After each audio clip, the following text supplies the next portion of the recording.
Hola, bienvenidos a su serie México y los signos de los tiempos. Vamos a continuar hablando de la Guerra de Independencia con el licenciado Antonio Velasco Piña, que está aquí con nosotros. Gracias, licenciado. El tema pasado nos habíamos quedado en la peregrinación que inició Hidalgo. Sin embargo, cuando él inicia esta peregrinación, tiene algunas discrepancias con sus pares insurgentes. Así es, después de la batalla del Monte de los Cruces, en que tanto los indígenas como Hidalgo toman la decisión de no tomar la Ciudad de México, sino iniciar un peregrinaje al norte, pues lógicamente el grupo de criollos, sea Allende, Aldama, Basolo, sienten esto totalmente absurdo. Si tenían el triunfo en la mano, iban a rechazarlo. Hidalgo, hay un momento de conflicto entre ellos, de discusión. Hidalgo les hace ver lo que mencionábamos en la plática anterior, o sea que si se toma la Ciudad de México van a ser los criollos los que tomen el poder y que no va a ser una independencia para todos los mexicanos, sino nada más para los criollos, y que hay que acatar la decisión de los indígenas de que para que esta guerra sea una auténtica guerra sagrada, hay que realizar un peregrinaje. Hay que reconocer sobre todo a Allende, que tuvo también la capacidad para aceptar esta versión que contrastaba totalmente con su criterio. Él todavía hace un último intento de decir, bueno, ¿y por qué no tomamos la ciudad y luego hacemos la peregrinación? Pero Hidalgo le hace ver que si ellos toman la ciudad en ese momento, los criollos van a establecer un gobierno bajo su control, y Allende termina aceptándola. Y además los indígenas se empiezan a dispersar no para venir a saquear la Ciudad de México como pretenden las gentes que tienen una visión racista, sino para regresar a sus comunidades, porque la mayor parte de ellos, casi su totalidad, sabían perfectamente que en una peregrinación solamente pueden ir peregrinos. Es decir, que esto requiere una condición muy especial de forma de ser.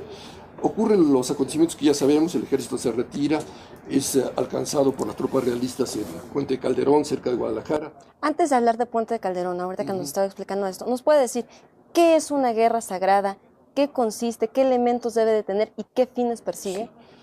La guerra sagrada, de acuerdo con la visión que se tuvo en todas las culturas prehispánicas, es una guerra que intenta restablecer la armonía entre la acción humana y la acción cósmica. O sea, en el cosmos hay un orden, en el universo existe un orden, en la sociedad humana debe existir también un orden.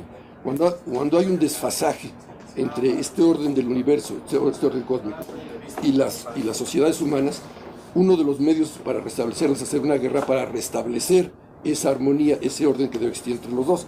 En este caso, la desarmonía consistía en que México estuviese gobernado por extranjeros y no por mexicanos. Entonces eso implicaba un desorden. Es algo semejante a lo que ocurrió cuando los ingleses invaden Francia y Juana de Arco, que era una guerrera sagrada, dice, esto es un desorden porque los ingleses deben estar gobernando Inglaterra y los franceses Francia. Entonces por eso, después de que les dice, los perdonamos, pero váyanse, y no, si no me hacen caso los vamos a sacar, inicia la guerra contra los franceses. Lo mismo aquí, era la visión que tenían los sabios indígenas de lo que es una guerra sagrada. Pero ahora ya esta guerra sagrada se va a convertir en un peregrinaje sagrado, que requiere una forma especial, ritual, de caminar, de establecer un silencio interno, de comunicarse con las vibraciones propias de cada centro sagrado por el que se va recorriendo. Lo que se ha hecho siempre en todas las peregrinaciones, aunque casi siempre se hace en forma inconsciente, que el caminar por ciertas rutas en un estado de conciencia especial me permite establecer comunicación con lo sagrado. Es lo que se está intentando hacer ahora por parte del ejército insurgente. ¿Qué es lo que sucede cuando llegan a Puente de Calderón? Que los alcanza el ejército realista, hay una batalla y derrotan a los insurgentes. Esta derrota, que aparentemente podía considerarse un fracaso, los peregrinos la ven como un éxito. ¿Por qué? Porque como resultado de la derrota, el gobierno virreinal considera que la rebelión ha sido totalmente sofocada, han perdido, el ejército se ha dispersado, han perdido todo su armamento, entonces considera que ya se acabó la rebelión y emite un decreto de amnistía, diciendo, se concede una amnistía para todos los que participaron en esta rebelión y ya se acabó el problema. Cuando Hidalgo recibe este decreto, contesta, la amnistía es para los delincuentes, no para los que luchan por libertar a su patria, ¿no? Pero de todas maneras les facilita a los insurgentes el hacer este peregrinaje, porque hay un tiempo durante el cual no los están persiguiendo, porque ya... Claro, porque se logró distraer se logró distraer al ejército realista, pero también hay una parte que dicen que es un fracaso, porque ahí es donde de alguna manera se marca el continuar, el infausto futuro que les espera a los insurgentes, ¿no? Principalmente a las cabezas. Claro, pero es que ya ellos no estaban con la pretensión de ganar una guerra militar, estaban con la pretensión de realizar un peregrinaje que tiene otros objetivos al de ganar una batalla. Ya su intención no era combatir, su intención era peregrinar. Primero ya son unos cuantos centenares, nada más, y están transitando por un rumbo hacia el norte a través de los desiertos, en donde evidentemente no están persiguiendo ninguna finalidad de lo que nosotros llamaríamos de tipo político o militar. ¿Qué van a hacer allá? Están peregrinando. Claro, eso no lo puede entender una visión cuadrada y materialista, que es la que normalmente elabora los textos de historia, ¿no? Que es la con la que contamos.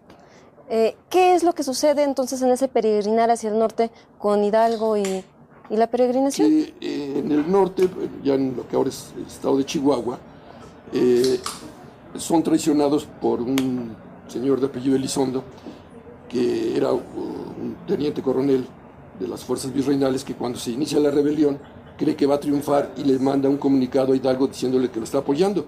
Cuando se entera que han sido derrotados, inmediatamente le envía un comunicado al virrey español diciéndole que él es un leal servidor del virrey y que cuando pasen por la región que él controla, los restos del ejército insurgente, él los apresará. Entonces le envía un comunicado a Hidalgo diciéndole que vaya, que lo vaya a apoyar, y sobre todo que vaya a un lugar que se llama Catita de Baján, donde había agua, porque estamos peregrinando en el desierto. Entonces Hidalgo y Allende creen en este señor y llegan ahí creyendo que van a ser acogidos favorablemente por él, y ahí los apresan. Sin combatir, porque ellos ya no estaban combatiendo, los que estaban caminando ahora tenían una actitud de peregrinos, no de guerreros. ¿A quiénes apresan? ¿A Hidalgo? A Hidalgo, a Allende, a Aldama, a Basolo, a Jiménez, a Valencia, a todos los dirigentes, y desde luego a Catalina González, que era la que pero Catalina González no la apresan. Sí, también la apresan. ¿Sí la apresan? Que a ella no la matan, nada más matan a los dirigentes, y a ella la mandan de criada, de sierva, a una casa de ricos que resultan muy buenas personas, y la liberan, y entonces ella se va a buscar a Morelos. Y hay después de eso una parte de la historia que dice que una vez que son ejecutados, mandan las cabezas. Cortan las cabezas y las ponen en la lóndiga de granitos. Sí, y por ahí dice, creo, una de las leyendas locales en Guanajuato, que el oficial que lleva en la jaula la cabeza de Hidalgo la patea, ¿no? Y cuando sube, sí, ¿has escuchado de esa? Sí, y cuando sube el caballo, despotrica y queda todo maltrecho. Sí.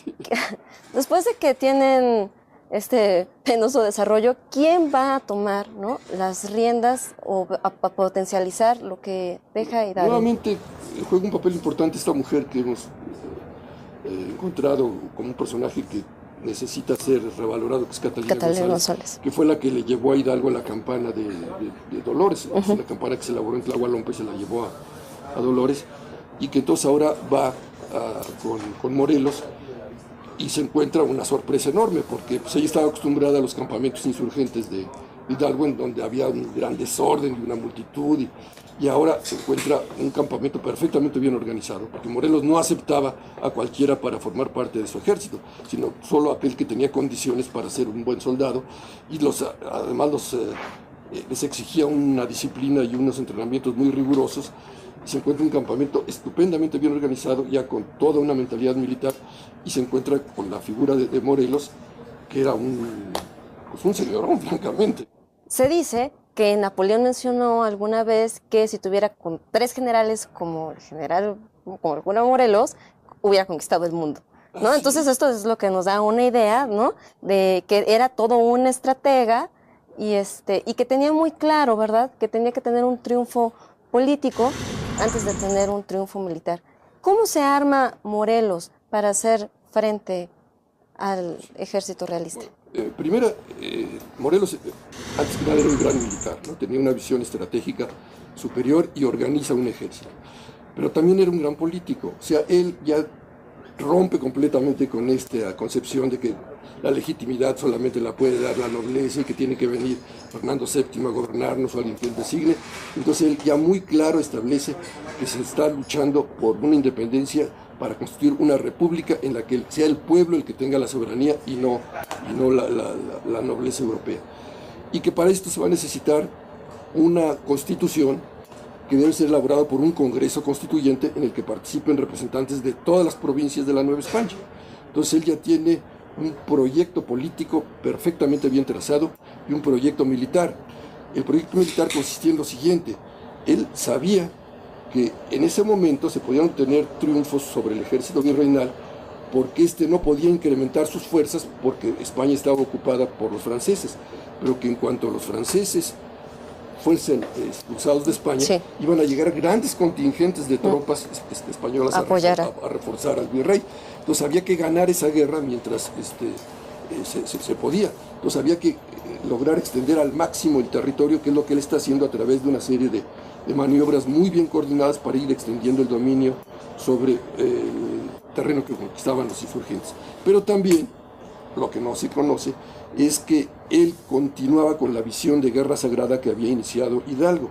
Entonces nuevamente entran en acción los consejos de ancianos y opinan lo siguiente: si realmente se quiere fundar una nueva nación, si realmente se quiere lograr una independencia auténticamente para todos los mexicanos, lo primero que se necesita hacer es recuperar el símbolo sagrado de México, que ha sido durante milenios la representación de que el espíritu, simbolizado por un águila, debe trascender a la materia, simbolizada por una serpiente, o bien una serpiente emplumada, que es lo mismo, el espíritu trascendiendo la materia. Entonces hay que recuperar el símbolo de México. Para nuestra época de mentalidad totalmente materialista, pues esto hubiera significado simplemente que hiciesen banderitas, claro, con el águila devorando la serpiente. Pero esto no era tan sencillo. Le dicen: hay que llevar a cabo un acto de heroísmo de tal grado que se recupere primero el espíritu, o sea, que se recupere el águila. Y para esto se debe efectuar esa recuperación en un lugar que tradicionalmente está dedicado a la advocación del águila. Se refiere al sitio de Cuautla. Cuautla. En náhuatl es Cuautli. Entonces hay que hacer ese acto heroico en Cuautla. Entonces esto es lo que explica por qué Morelos, sin tener ninguna necesidad ni política ni militar de ir a Cuautla, va en Cuautla y se encierra esperando que lo cerquen las tropas realistas para que haya un combate, un sitio en donde se logre desarrollar el heroísmo a tal grado que se recupere el águila, o sea, el emblema representativo del espíritu de México. Es toda una campaña de supervivencia la que realiza Morelos y todos los insurgentes en Cuautla. Estuvieron mucho tiempo ahí, ¿no? Y aparte se enfrentan, ¿no?, a la mejor espada de la Nueva España, así que se conocía al general Calleja, ¿no? ¿Qué es lo que pasa en el sitio de Cuautla? Bueno, efectivamente, Calleja es el mejor militar que tiene la Nueva España y es el que va a dirigir el ejército. Cuando Calleja se entera que Morelos está encerrando ahí, dice: cuando logremos completar el sitio, ni siquiera las ratas van a lograr salir vivas de Cuautla. Y empieza un sitio que es terrible, ¿no? Es un sitio en donde se les acaba el agua, se les acaba la comida, se les acaban las municiones, se les acaba todo, y ellos siguen combatiendo. Aquí otra vez es importantísima la participación femenina, tanto porque es Catalina González la que está coordinando toda la acción civil, todo el apoyo de la sociedad, porque son las mujeres las que están haciendo no solo las trincheras, sino los pozos de agua, porque los van sitiando y quedan ellos ya fuera de los pozos y tienen que hacer pozos para abastecerse de agua, curando a los heridos, confortando a los pacientes, a los familiares que pierden a sus soldados y manteniendo la moral de las tropas. Y a pesar de todo esto, pasa el tiempo y no ocurre nada que les haga sentir que se ha logrado recuperar el espíritu de México durante 70 días. Usted en un espacio en su libro menciona que es impresionante, ¿no?, unas cartas que escribe, creo, Calleja al virrey, diciendo que es impresionante la fuerza que tienen porque todos los días está reconstruido. Todo lo que los destruyeron ellos en un día, en la noche fue reconstruido y al día siguiente pareciera que ahí no había pasado. Exactamente, el propio Calleja está asombrado de que puedan resistir tanto, ¿no? Dice, no se explica cómo están resistiendo si ya no tienen nada. Llega un momento en que siempre que hay un sitio se establece una especie como de comunicación muy especial entre sitiados y sitiadores que les permite a ambos percatarse del estado de ánimo del otro lado, o sea, si está decayendo su resistencia, si se está manteniendo firme. Y hay un momento en que Calleja se da cuenta que se está batiendo el espíritu de los insurgentes y decide que ya hay que tomarla por asalto. Pero el día anterior a que se va a tomar por asalto hay una serie de ataques para prever por dónde se va a realizar el ataque central y hay un momento en que se logran abatir parte de las defensas insurgentes y está entrando el ejército realista, y es cuando ocurre el hecho que nos enseñaron en la escuela, pero no nos explicaron los alcances y las trascendencias que tienen. Sí. Todos los insurgentes de una trinchera han muerto y están a punto de entrar por ahí el ejército virreinal. Entonces un niño llega corriendo y un cañón que ya estaba listo lo dispara, y este disparo detiene el ataque el tiempo suficiente para que lleguen otras tropas. A quien conocemos como el niño artillero. El niño artillero, Narciso Mendoza, exactamente. Bueno, lo que no menciona nuestros textos de historia, pero que está contenido en muchas de las cartas de los que participaron en este sitio de Cuautla, es que en el momento en que ocurre este acontecimiento de este niño que va y dispara el cañón, en el cielo de Cuautla las nubes configuran un águila. Entonces tanto Morelos como los insurgentes sienten que es ya el signo que ellos estaban esperando de que se ha logrado recuperar el águila. Entonces Morelos le dice a Catalina González, y inmediatamente haz una bandera con el águila, y con esta bandera es con la que vamos a romper el sitio de Cuautla. Y esa noche, el 2 de mayo de 1812, es cuando se rompe el sitio de Cuautla, que logran salir los insurgentes, que ya ni siquiera llevaban armas. Morelos está a punto de ser capturado porque el grupo con el que va no tenían fusiles, y son alcanzados por un grupo de españoles, y afortunadamente llegaron a rescatar a los otros insurgentes. Pero el que sí es capturado es Leonardo Bravo, que era uno de los principales ayudantes papá de Nicolás Bravo, que era uno de los principales ayudantes. Y aquí va a haber otro acontecimiento que nos va a hacer entender cómo veían los insurgentes la guerra, como una auténtica guerra sagrada. Cuando Morelos se entera de que Leonardo Bravo ha sido capturado, le manda una carta al virrey diciéndole que ellos tienen 300 oficiales realistas, virreinales, presos, porque antes de meterse a Cuautla, Morelos le encargó a Guerrero que se mantuviese oculto en las montañas del sur, por si él perecía, Guerrero continuase la guerra, que se los cambian los 300 por Leonardo Bravo. Es decir, te damos 300 y tú nos das a Leonardo Bravo. La respuesta del virrey es le dar muerte vil, de garrote vil, a Leonardo Bravo. Y entonces cuando llega esta información a Morelos, él se enfurece y le dice a Nicolás Bravo, puedes hacer con estos prisioneros lo que tú quieras. Tú eres el... Sí, lo que tú quieras, porque... ¿Quién va a decidir? Entonces Nicolás Bravo los reúne a todos y les dice, miren, les concedo a todos la libertad sin ninguna condición. Ni siquiera les voy a pedir que no se vayan otra vez a incorporar al ejército realista y los vayan a combatir. Sin ninguna condición ustedes son libres totalmente.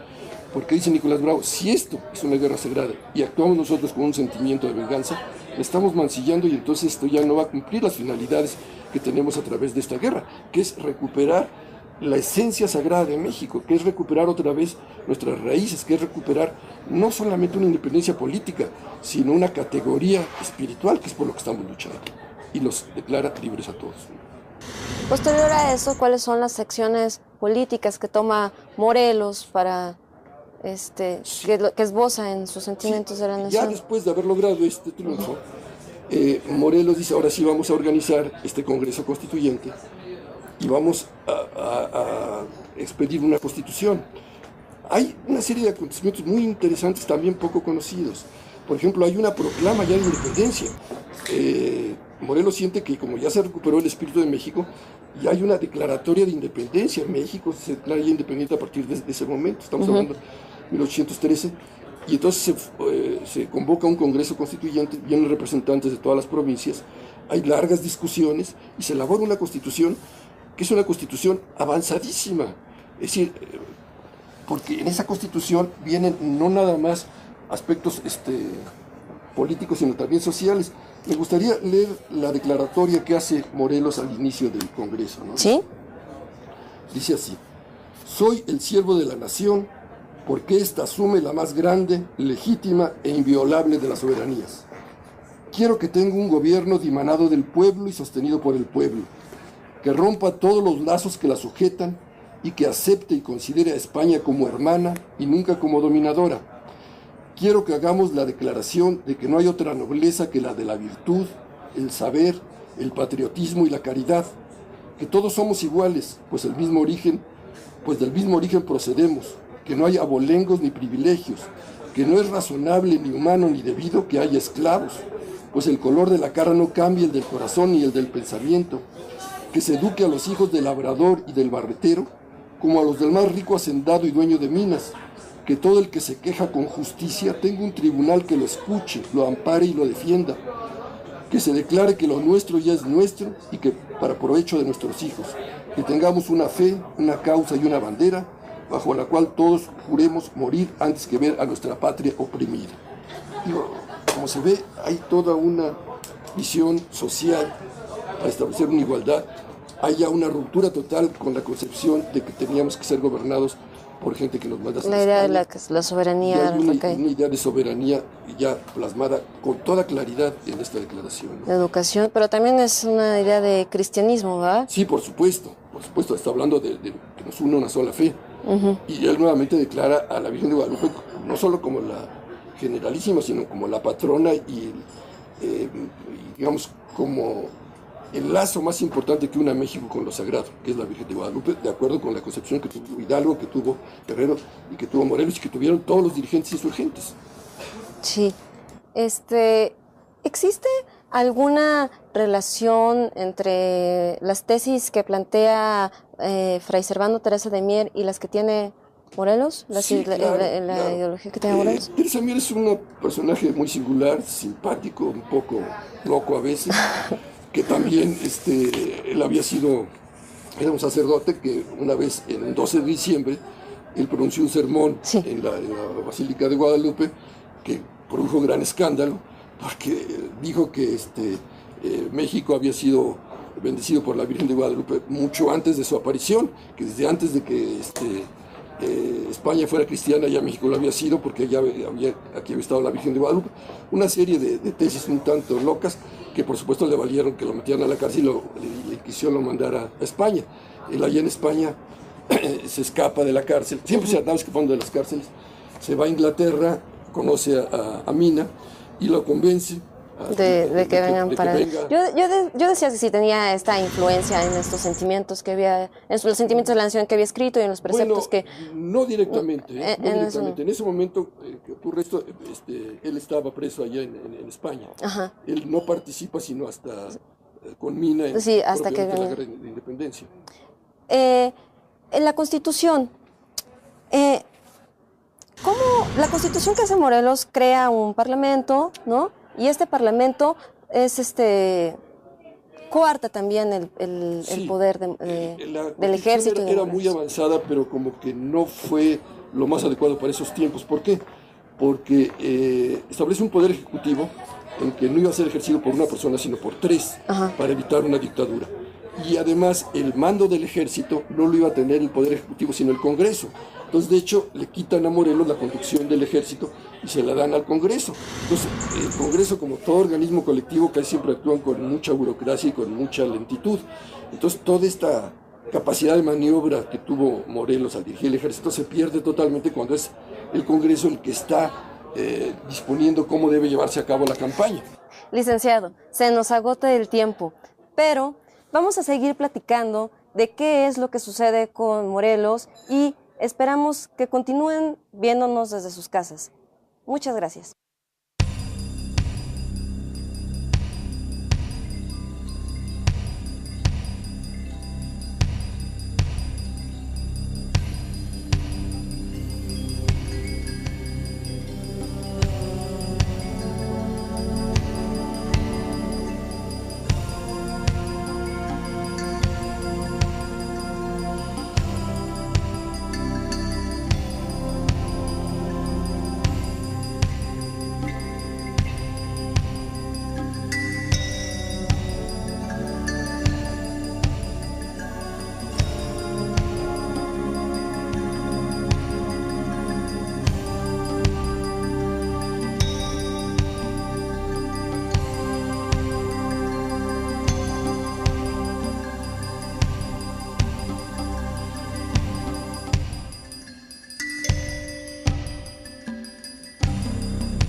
O sea que si se toma la Ciudad de México, van a ser los criollos los que tomen el poder y que no va a ser una independencia para todos los mexicanos, sino nada más para los criollos, y que hay que acatar la decisión de los indígenas de que para que esta guerra sea una auténtica guerra sagrada, hay que realizar un peregrinaje.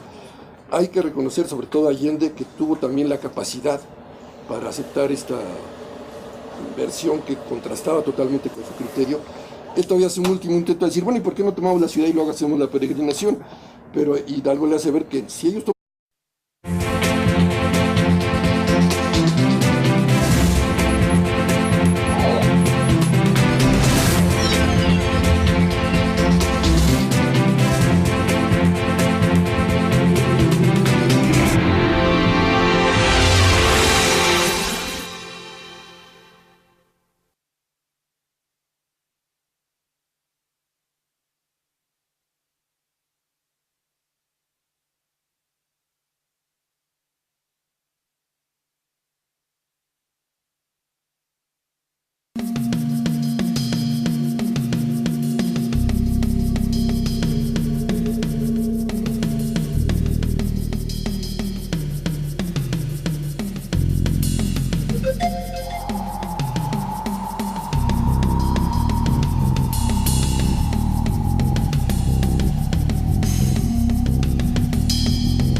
¿tiene algunas discrepancias con sus pares insurgentes? así es, después de la batalla del Monte de los Cruces, en que tanto los indígenas como Hidalgo toman la decisión de no tomar la Ciudad de México, sino iniciar un peregrinaje al norte, pues lógicamente el grupo de criollos, sea Allende, Aldama, Basolo, sienten esto totalmente absurdo. ¿Sí? Tenían el triunfo en la mano y van a rechazarlo.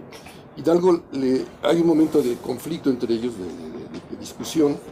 Hidalgo les hace ver lo que mencionábamos en la plática anterior.